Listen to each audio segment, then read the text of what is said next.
Hello, everybody. Jessie Lucas here of Embodied Movement Training, and I am back with another episode of Conscious Body Conversations. Today, we are going to hear from Guild Certified Feldenkrais Practitioner, Linda Natanagara, who this is going to be such a special conversation. So if you don't know anything about my practice with embodied movement, my background is in personal training and teaching yoga. And what I have really done is gone kind of below the surface of those to look for how can movement influence your emotional health, your mental health, kind of taking the whole mind-body approach the other way around. And when I was developing this body of work 10 years ago, I looked for who were the masters, who were the people who really understood movement and its profound, deep effects. And Feldenkrais was one of the things that I studied in theory, not so much in practice, but I wanted to learn from who's already having these conversations. So this is going to be a very special conversation. I'm excited to hear from Linda. One of the things I've realized with the crazy year we had last year and now going into this year of 2021 is so many things feel out of control. And the one thing that really matters the most is feeling at home in our own bodies. And I think Linda's going to give us a little sweet story around that. So before I go on and on, Linda, welcome, and please tell us your story. What do you got for us today? First of all, I want to thank you for inviting me and to let you know how excited I am to be part of your work, because I've been in my office for years, kind of staying behind the scenes, low level, and I love that you are bringing this term of embodiment and the importance of being settled in our bodies to settle into this world that we live in. So thank you for the work that you're doing to bring this to more people. My pleasure. So the short story is I was a dancer and I became very burnt out from being a dancer, but I needed to make a living. So I went to massage therapy school because it was a shorter route than PT. And as a massage therapist, I would continually notice that people would lie on the table and their shoulders would relax. But then I would literally observe this thing creeping back, like their shoulders would take this position. It would return to what their brain knew. And I would say, I was really young. I didn't know what to say, what not to say. I was like, did you know that just happened? I'd ask them. And most of the time they had no idea. It was their brain just returning them to this position. So then they'd stand up and their brain would return them to their habitual standing posture. And I tried to do little tricks and awareness things I didn't know, but I knew I wanted that my massage training hadn't helped me address that. And that was what I became burningly curious about. And I wanted to understand it. So it took me a very long time then to follow this calling to become a Feldenkrais practitioner. And so I did. And now that is what I do, is that I now have a practice for understanding what was happening for people and how that contributes to their discomfort. So tell us, for those who might not know, and this is one of the things you and I talked about, how nobody knows what Feldenkrais is, right? So give us just a little nugget. So you opened that up to really kind of lead into the space of where, okay, so Feldenkrais may be a way for us to really retrain how our brain understands the movement patterns in our body. Can you just kind of define that quickly for us? Not quickly. I will try. As best as you can. Okay. So Feldenkrais, his idea was that people needed to have security and safety and choice. And that by living a complicated life, we carried all of our learning, emotional adaptation, protection to injury in our bodies.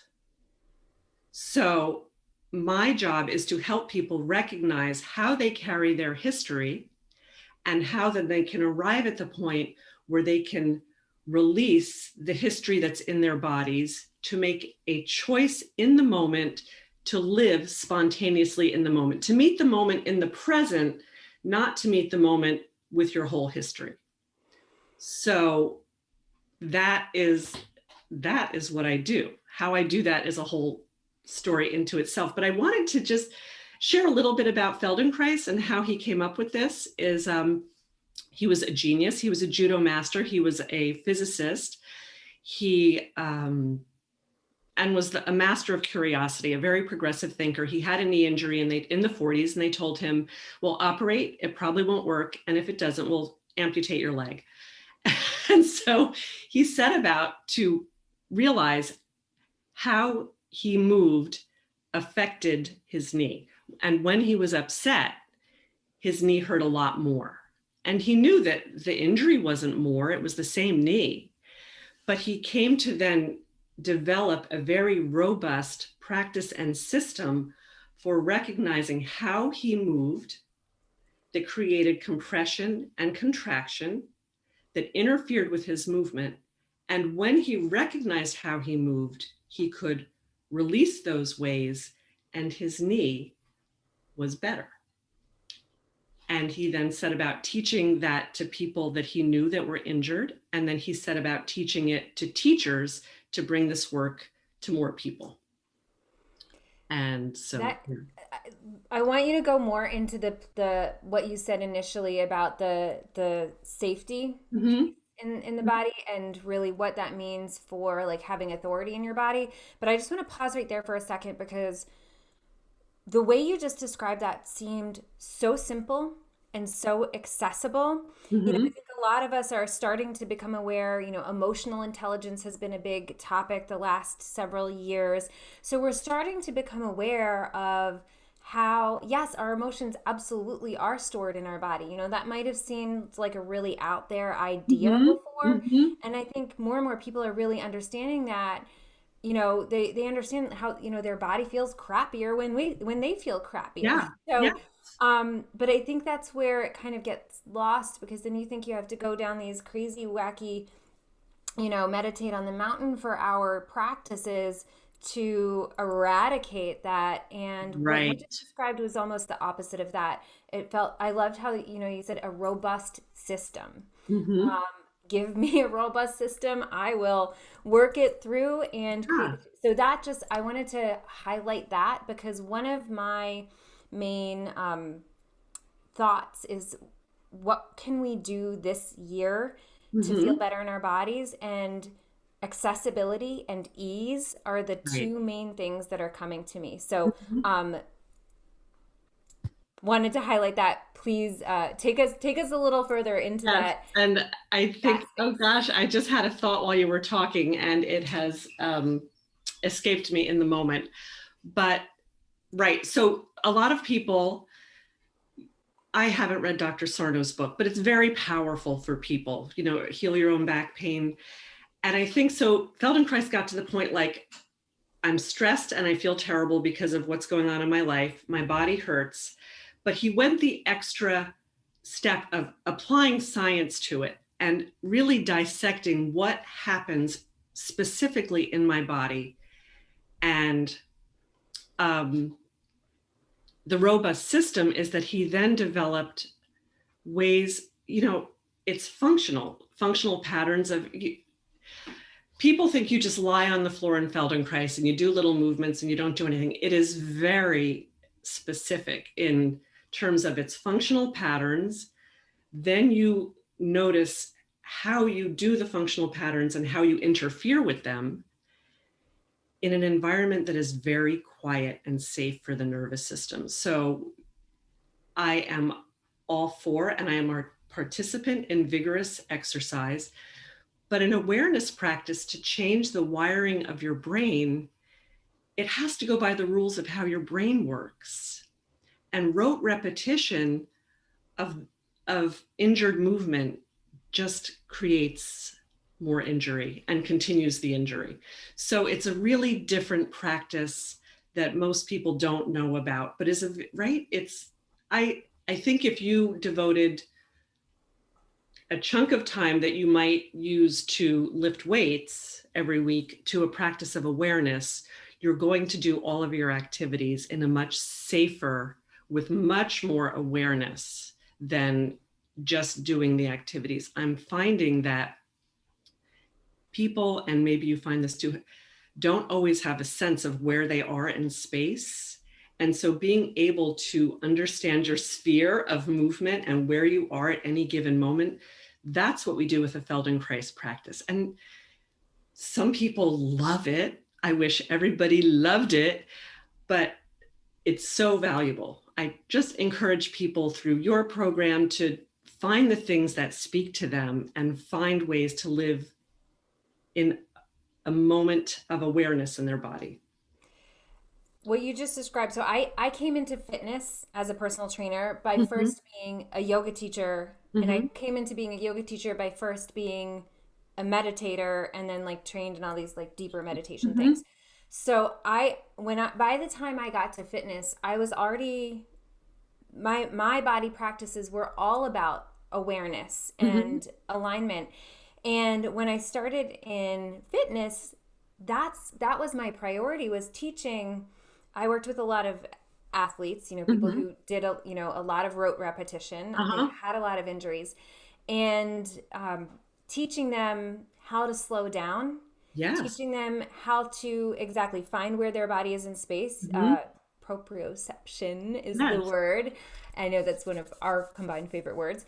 And that's exactly what I saw. They didn't know what or why, and but they did what I told them to do because I was their trainer and that's what they were Right. paying me for. Right. Right. And their performance improved. Mm-hmm. Their recovery time Yeah. improved. Their injuries started to slowly go away. New Right. injuries didn't crop up. I would hear from their chiropractors or their physical therapists saying, okay, we don't need to treat this thing anymore, whatever was going on. So I agree. I highly recommend finding some way to slow down and to learn where your body is in space. What you just described seems like you are creating a more efficient body. And what I'm thinking about is what happens over time, year over year, decade over decade as we age. I don't know about you, but I want the freedom to move freely in my body all by myself for Yes. as long as I possibly can. Absolutely. And so the point about slowing down, in this culture, that's one of the things when people come to me, by the time someone comes to me, I've talked to them a lot, they're really ready to be here. And so, but even for those people, helping them slow down, because that is how the brain changes its wiring. Like when you think about if you activities that you learned, either athletic activities or fine motor activity, you do them slowly at first. You're building the loops. And the only way to change the loops is to move slowly with awareness. And this is all being proven in science now, but it's things that people have known for a long time. And I do love what you said about not having to go to the mountain, because you can learn these skills and take them out with you. It doesn't have to be that you stop doing all the things you love. It's so you can do more of the things you love. Um, this is one of the things I wanted to say to your point about things that people hear in the culture, the beliefs that they take on about themselves. Because when people have an injury or pain and they don't get better, often the traditional culture dumps it back on the person. They tell them, you're too tight, you're not strong enough, you have arthritis, or it's just a product of becoming older. And I believe in giving people the knowledge about themselves to reject anyone else's prognosis, limiting prognosis for them. I mean, there are changes that come with age, but we can do so much more without pain than we are led to believe. And a diagnosis of arthritis does not mean that you have to have pain. There's it's discovered now, there's a disconnect between the large segments of people who show arthritis on a medical image who do not have pain. And so, but it's a very convenient diagnosis when a doctor can't help you come out of pain. So Man, people, there's hope. you just drove that home. I'm going to ask you to kind of like wrap it in just a second with Yeah, something, that we can really take home and then, let us know where we can find you because this is yeah, freaking awesome. incredible. But to that point, what you just drove home is this idea of you are the expert of your own body. Yes. You are empowered to Good that you make are. changes for the better. So many of us just have lost that connection. Yes, Mhm. body awareness, or what I like to call in my work kinesthetic intelligence, and we just need to find those simple ways of relearning that Yes. so that you can take those steps of control. So thank you for bringing it to that point, because Yeah. I think if anything moving forward, if all of us can this year take some space in Mhm. not a ton of time, not go, like you said, going out of your daily habits too Mhm. drastically, but Yes. to really learn that we really do have an empowered way to take care of our own health, and we don't have to turn so much of it over to Yes. powers outside of That's right. ourselves. I think that is so profoundly important. So, in order to do that, Uh-huh. what's one little taste, one little nugget, one little piece of advice, like, bestow your wisdom upon us, and then let us know where we can find you to learn more about you and your work. Awesome. So it's funny because I did watch some of your other interviews that I knew this was coming. So I really thought about what I wanted to share with people, because it's not so easy to share a practice in a couple minutes, but it's a body image thing or a belief that many people come to me and is a big blank spot for them. And that is about their ribs. So I'm taking it from this larger thing that we're talking about to people's picture of their ribs. And in this country, we call it a rib cage. In Europe, it's called a rib basket. And the idea of cage is strong and immobile and protective. And people begin to, because we're so focused on strength, people begin to carry themselves and their ribs in this way that is immobile. And the comfort of your spine and your shoulders, everything depends on your ribs being able to move. They're joined by cartilage in the front and gliding joints in the back. They are mobile. You know what people do. And it doesn't mean that when you let go of them that you're not strong. It's finding your mobile strength and changing the picture of your body to a mobile, connected strength rather than. So I invite people to discover what their ribs are capable of, and how and how they can take that up and down. Oh my God. I love that mobile strength. That is such, y'all write that down, put it on your wall. Remember, you have a mobile strength. Awesome. Awesome. All right, where can we find you, Linda? Okay, so my website is articulatemoves.com, and my Feldenkrais page is articulate moves Feldenkrais. Awesome. And on my webpage is also a blog, and I did write the other half of my story, which is the deeper story than the bio. So I would love to answer any questions. I encourage you to participate in anything Jessie offers, because I looked at the syllabus last night. I know this is also for the public, but really so impressive about bringing this breadth of awareness to practitioners. So thank you again for having me. And I would love to speak to anybody who is interested. And I'll talk to you, Jessie. Yay, thank you. Thank you so All much, right. Linda. Please go check out her site, read the other part of her story, look at the other nuggets of wisdom. That rib cage and mobile strength image was so profound. So if you had an aha moment when you heard that, please let us know wherever you're watching this. Please let us know. We're both such nerds for this kind of Yeah, information. absolutely. And not just information, we want it to be experience. And thank you for that little plug about my course.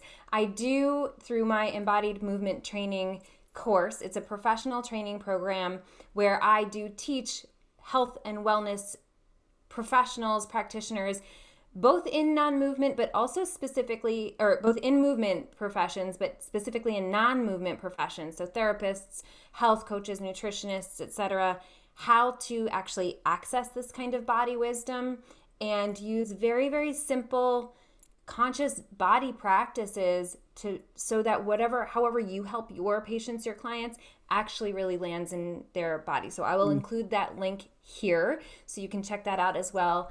And tune into the next episode coming soon. Linda, thank you so much. Thank Everybody you. have a great Have a day. great day, everyone. Thank you, Jessie. You're Bye. welcome.